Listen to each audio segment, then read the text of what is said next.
안녕하세요. 가정의학과 교수 서희선입니다.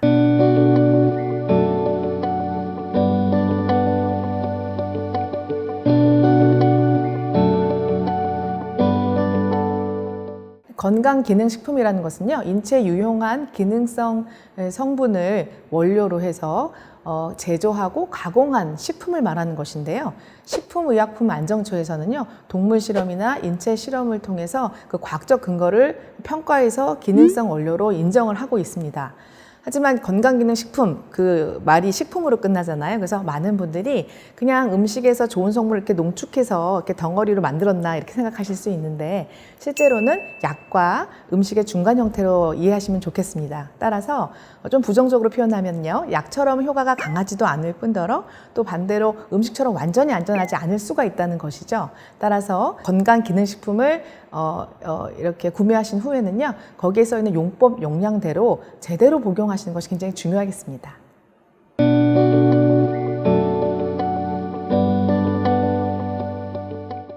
네, 모든 건강기능식품에는요, 기능성 원료의 기능성이 표시가 되어 있습니다. 건강보조식품과 이 일반 식품의 그 차이가 있거든요. 그래서 일반 식품 또는 기타 가공식품의 경우는 아까 말씀드린 식품의약처에서 그런 기능이나 효능을 인정을 받지 못한 상태이기 때문에 여러분들의 많은 광고를 보시는 어떤 아주 흔한 어떤 그런 성분에 대해서 어떤 제품은 건강기능식품이고 어떤 경우는 일반 식품인 경우가 있기 때문에 반드시 그 점을 감안을 해주셔야 되고요. 건강기능성 식품은 크게 세 가지로 나누는데요. 첫 번째는 질환을 예방해주고 어떤 질환을 억제해줄 수 있는 기능성과, 두 번째는 생리활성, 어떤 우리 몸에 어떤 이로움이 있다라는 거, 세 번째는 영양소의 기능이 있다. 이렇게 크게 세 가지로 나누어 볼 수가 있습니다.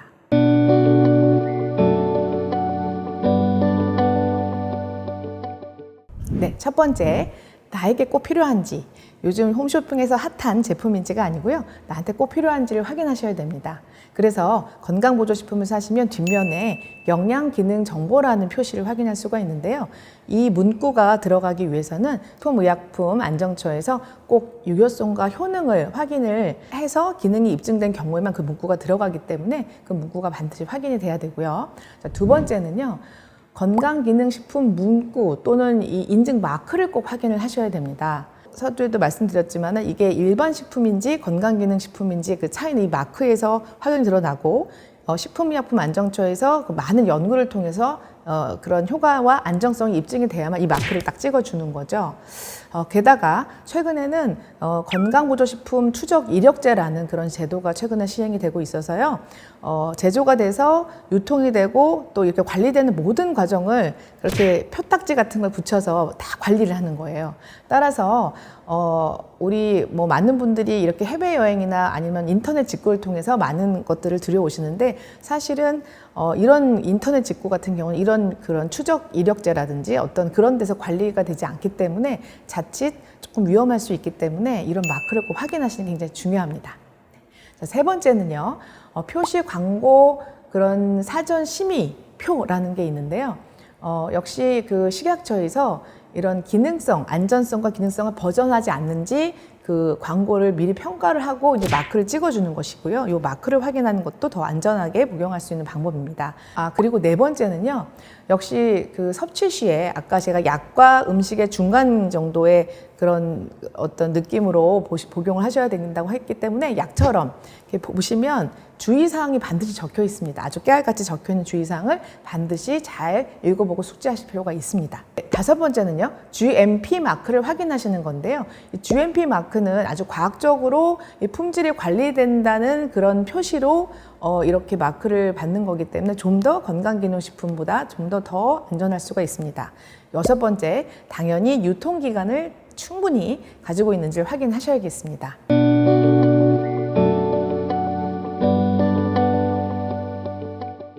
네, 췌장이나 담낭 등의 소화기 계통에 암을 수술하시면 그 지방이나 단백질 소화 효소 분비가 좀 안 되기 때문에 특별히 육류에 이제 소화가 안 돼서 조금 채식 위주 식단이 꾸려지는 경우가 많은데요. 이때는 이제 육류 섭취가 상대적으로 부족하기 때문에 아연이나 이런 철분 같은 미네랄 섭취를 좀 하시는 게 좋겠고, 특히 지용성 비타민을 비타민의 형태로 이제 추가로 섭취하시는 것은 도움이 될 수가 있고요. 또 그 위암을 수술하신 경우는 위가 완전히 절제를 하게 되면 비타민 특히 B12번의 흡수가 전혀 되지 않기 때문에 특히 주사의 형태로 영양을 외부에서 보충을 해야 되는 굉장히 중요한 부분도 있습니다. 반대로 폐암을 수술을 하셨다면요. 특히 비타민 A의 전구체인 베타캐로티노이드 같은 영양소를요. 영양제 형태로 오히려 보충을 해주시면 이런 폐암과 연관된 그 유발 요염이 더 올라간다는 연구 결과가 있기 때문에 오히려 폐암을 수술하신 경우라면요. 특히 비타민 A와 연관된 영양제는 섭취를 오히려 하지 않으시고 충분한 과채를 드시는 것이 훨씬 도움이 될 수가 있습니다. 그리고 간암을 수술하셨거나 간경화가 연관돼 있는 경우는 많은 분들이 간에 문제가 있을 때는 정말 영양제 한 알도 안 드시려고 노력을 하는데요. 특별히 간 기능이 떨어지게 되면 이제 해독이 안 되고 이 해독을 하는데 아주 중요한 조효소가 비타민 B군이기 때문에 오히려 간의 기능이 떨어지는 경우는 비타민 B군은 더 열심히 챙겨서 드셔야만 하고요. 반대로 이 철분이 포함되어 있는 종합영양제의 경우에는 철분이 빈혈이 없는 경우라면 오히려 간에 축적이 되면서 독소로 작용할 수 있기 때문에 특히 철분이 포함된 우리 영양제는 섭취하지 않으시는 것이 바람직합니다. 또한 전립선 암의 경우에는 이소플라본이라든지 셀레늄 같은 영양소가 암의 예방과 차후 관리에 도움이 된다는 연구 결과들이 있기 때문에 도움을 받아보실 수가 있고요. 수술 후 부갑상선 기능이 저하가 돼서 혈중 칼슘 농도가 저하되는 경우라면 당연히 칼슘제를 복용하는 것이 도움이 될 수 있습니다.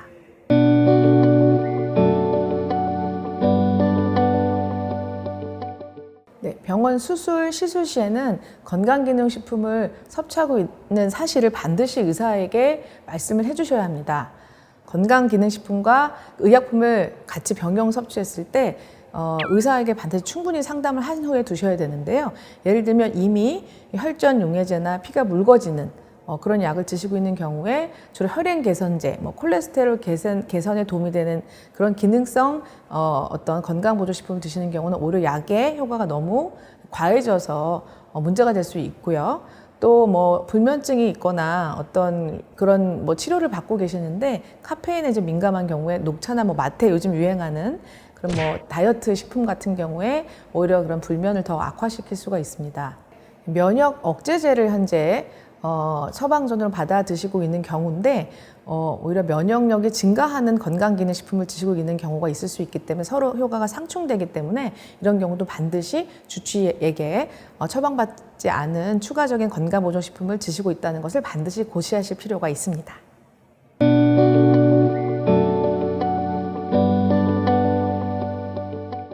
글루코사민은 골관절염, 퇴행성 관절염으로 인한 전반적인 증상 완화하는 데 효능이 있는 것으로 알려져 있는데요. 하지만 아직까지는 그 치료제로서의 아주 입증이 명확하게 이루어지지는 않은 사실 건강기능식품입니다. 하지만 물론 도움은 받아볼 수가 있지만 특히 콘드로이틴과 같은 다른 보조제와 병합해서 복용했을 때는 와파린 같은 항응고제의 작용이 매우 상승하는 그런 상호작용이 있을 수 있기 때문에 섭취할 때 굉장히 주의가 필요할 수가 있습니다. 그 외에도 이 뼈에 도움이 된다고 알려져 있는 건강보조식품 중에 대두에, 콩에 많이 들어있는 이소플라본의 경우는요, 이게 이제 천연 여성 호르몬의 효과가 있는데요, 오히려 갑상선의 그 호르몬의 그런 생성을 좀 억제해줘서 결론적으로 갑상선 암에 좀 부정적인 영향, 물론 유방암에도 좀 도움이 되지 않고 심지어는 방광암과도 약간 부정적인 영향이 있다는 연구 결과들이 있기 때문에 이런 그 약간의 부정적인 보고가 있는 특히 이소플라본 같은 경우는 이런 암 환자라면 조금 섭취를 주의하실 필요가 있죠. 그래서 골다공증을 진단을 받았고 특히 유방암 환자라고 하셨을 때는 이런 암과 연관성이 보고되지 않은 적절한 용량의 칼슘과 오히려 도움이 되는 적절한 양의 비타민 D를 같이 함께 섭취하실 것을 적극 추천합니다.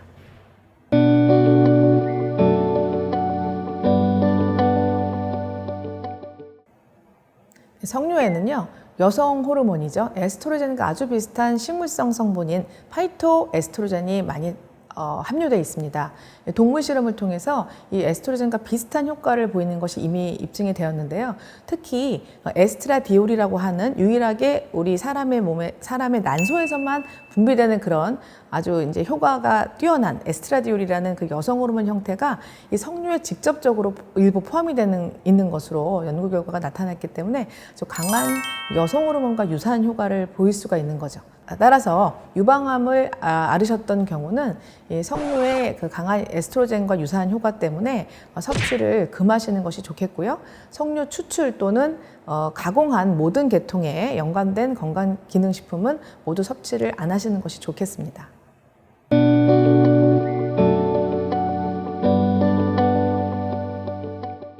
네, 일단 드시는 약 종류가 많으면 이제 해독에 염려가 돼서 간 기능에 도움을 줄 수 있는 건강기능식품으로 많이 알려져 있는 이 밀크시슬 추출물을 드시려는 생각을 하실 수가 있는데요. 일단은 이 피로를 느낄 때 다른 여러 가지 질환이 숨어 있을 가능성이 있기 때문에 반드시 먼저 주치의와 상의하시고 다양한 질환에 대한 검사를 마치신 후에요.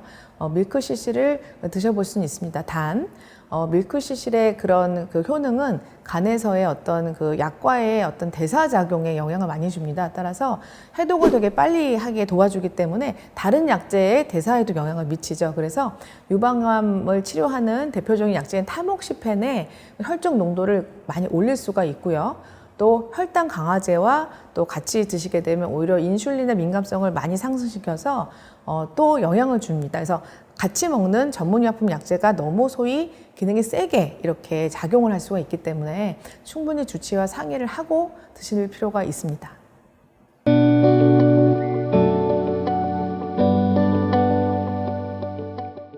네, 오메가3는 DHA와 EPA가 두 성분으로 이루어진 불포화 지방산이죠.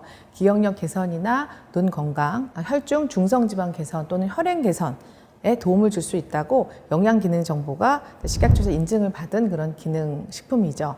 대부분의 암과 연관된 위해성이 보고된 바는 없습니다만은 현재 중성지방 수치가 매우 높거나 이미 심혈관 질환이 있는 경우에 미국 심장학회에서도 영양제의 형태로 복용하실 것을 추천하고 있습니다만 그 외에 일반적인 건강한 분들이 심혈관 질환을 예방하기 위해서는 등푸른 생선을 주 2회 정도 드시는 음식의 형태로 드시는 것을 적극 권장하고 있습니다.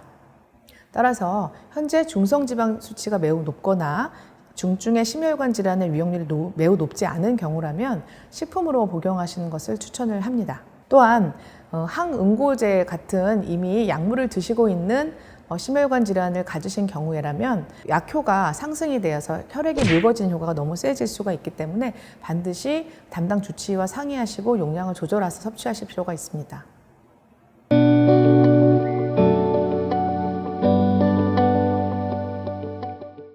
네, 에스트로겐 수용체 양성인 유방암 세포, 즉 에스트로겐에 의해서 자라는 그런 암세포의 경우는 당연히 유방암을 수술한 이후에 그 에스트로겐의 우리 몸의 혈중 농도를 낮추는 항호르몬 치료를 받게 됩니다.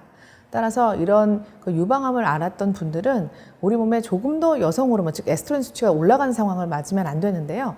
우리가 굉장히 의외로 많이 모르는 그런 식품 재료 중에서 파이토 에스트로겐이라고, 즉 천연 에스트로겐과 유사한 효과를 보이는 음식이 많습니다. 가장 많이 알려지신 것이 바로 대두에 있는 이소플라본이죠. 그 대두 추출물, 즉 이소플라본으로 만들어진 건강기능 보조식품은 드시지 않아야 되는데, 의외로 크랜베리, 즉 방광 건강을 위해서 도움이 된다는 그런 크랜베리라든지 아니면 배뇨장에 도움이 된다고 하는 그 호박씨 추출물 같은 것들에도 전부 파이토에스트로겐 성분이 포함되어 있기 때문에 그 외에도 칡이라든지 또 아주 홍삼을 고함량돼 있는 것을 쓴다든지 할 때도 여성 호르몬 수치가 다소 올라갈 수 있기 때문에 아주 꼼꼼히 그 건강보조식품을 구입하실 때 성분 함량을 읽어보시고 아까 처음 말씀드린 석류를 포함해서 천연 여성 호르몬과 유사한 모든 건강기능식품들의 섭취에는 굉장히 주의가 필요합니다.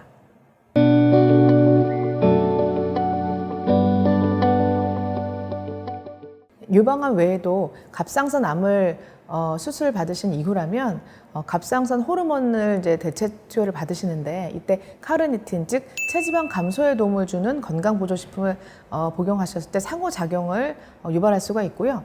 또 전립선 암을 앓으신 이후에 역시 그 남성 호르몬 억제제를 투여하고 있는 경우라면 솔팔메토와 같은 전립선 건강에 도움되는 건강보조식품을 드시면 오히려 그 남성 호르몬 수치를 올릴 수 있기 때문에 상호작용이 있어서 복용을 하지 않으시는 것이 좋습니다.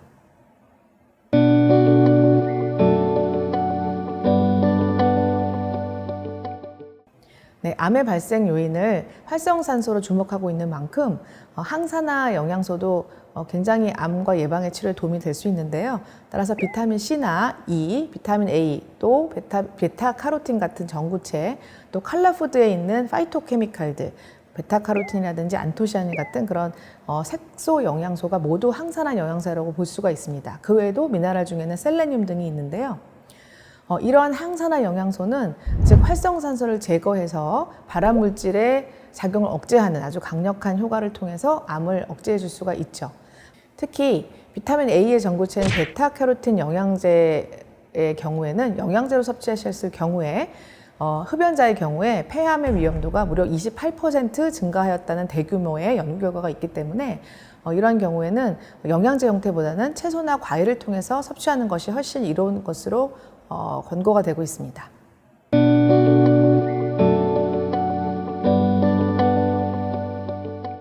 네, 2018년 건강기능식품 매출 상위 5개 품목 중에 3등을 했던 바로 그 많이 드시는 국민 영양제인 유산균은요.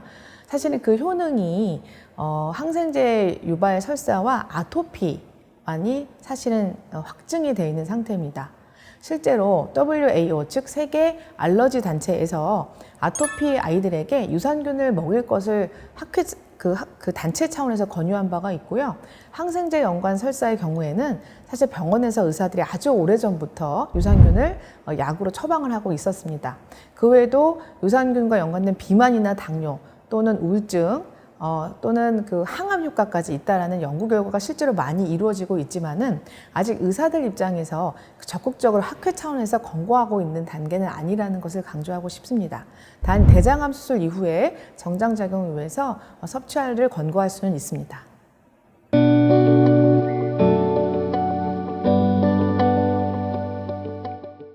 네, 뼈 건강을 유지하거나 근육을 키워주는 아주 고마운 역할을 하는 것 외에도 다수의 다양한 역할을 하는데 특히 면역 기능을 조절을 해줍니다. 높았을 때는 낮춰주고 낮은 기능을 올려주는 역할을 하고요. 또한 암의 종류에 상관없이 대부분의 암에서 암의 재발률을 억제하고 예방해주는 그런 효과가 입증이 되었기 때문에 암 생존자분들의 경우에 특별히 비타민 D의 적극적인 섭취를 권장을 하고 있습니다. 실제로 혈중 농도를 체크해서 비타민 D 주사를 맞거나 영양제의 형태로 드시는 분들이 많은 걸로 알고 있는데요. 시중에는 비타민 D 중요성이 알려지면서 비타민 D가 강화된 유제품도 많이 출시가 되고 있고요. 따라서 비타민 D 주사를 이제 병원에서 맞으시는데 무심결에 드시는 유제품이라든지 아니면 종합 영양제도 요즘 비타민 D가 많이 들어있기 때문에 여기저기 여러 개의 영양제를 겹쳐서 드시다 보면 비타민 D 수치가 너무 혈중 농도가 올라가서 비타민 D가 지용성이기 때문에 중독증이 생길 수 있습니다. 따라서 비타민 D 중독으로 인한 고칼슘 혈증이 생기면 증상으로는 굉장히 구토설사, 근육통, 또 피로감 또는 칼슘이 뭉치는 결석, 요로 결석까지 발생할 수가 있기 때문에 무심결에 비타민 D가 오히려 너무 많아지지 않는지도 유의를 하셔야 되겠고요. 물론 우리나라의 경우에 뭐 여름철에는 괜찮지만 겨울로 가면은 햇빛을 거의 볼 가능성이 없고 또 음식만으로는 섭취가 불가능하기 때문에 특히 70세 이상의 고령이라든지 어떤 고위험군에서는 학회 차원에서 영양제 형태로 섭취하실 것을 권고하고 있습니다.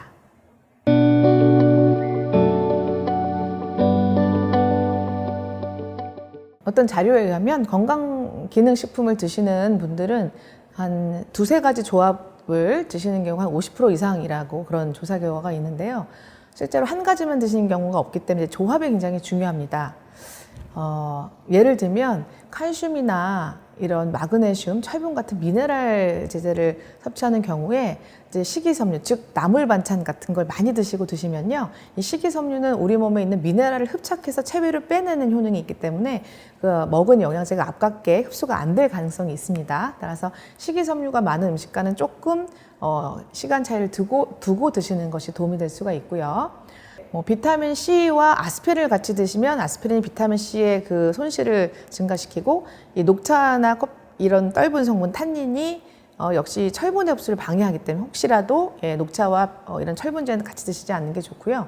또한 우리가 홍삼 같은 걸 드실 때 약간 생리활성 기능이 있다 보니까 저녁에 드시면 약간 수면을 방해할 수가 있어서 오히려 아침에 드시는 것이 도움이 되고, 유산균들 많이 드시는데 그 위내 산도가 가장 낮아지는 상황을 우리가 공복이라고 알고 계시는데, 공복보다는 오히려 식사 직전이나 식사 중이 훨씬 위내 산도가 낮습니다. 따라서 유산균은 공복, 일어나자마자가 아니라 식사 직전, 아침 식사 직전이나 식사를 하시면서 드시는 것이 가장 효과적입니다.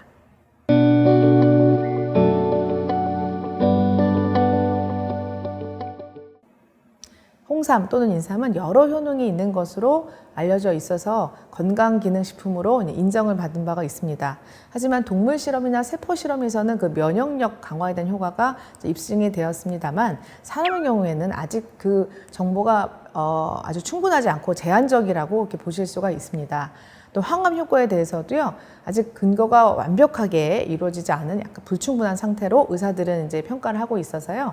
암과 연관된, 피로와 연관된 연구 결과를 보면은 어떤 연구는 암성 피로의 회복에 굉장히 도움이 되었다는 연구도 있고요. 반대로 별로 도움이 되지 않고 별로 권장할 이유가 없다라는 그런 연구 결과를 보이는 상충된 연구 결과를 현재 보이고 있습니다. 중요한 것은 항암 치료를 할 때 여러 항암제들의 효과가 이 활성산소를 오히려 이용하는 경우가 가끔 있기 때문에 이 홍삼이나 인삼도 강력한 항산화 효과가 있어서 그런 항암 치료 중에는 복용하지 않는 것이 좋겠고요.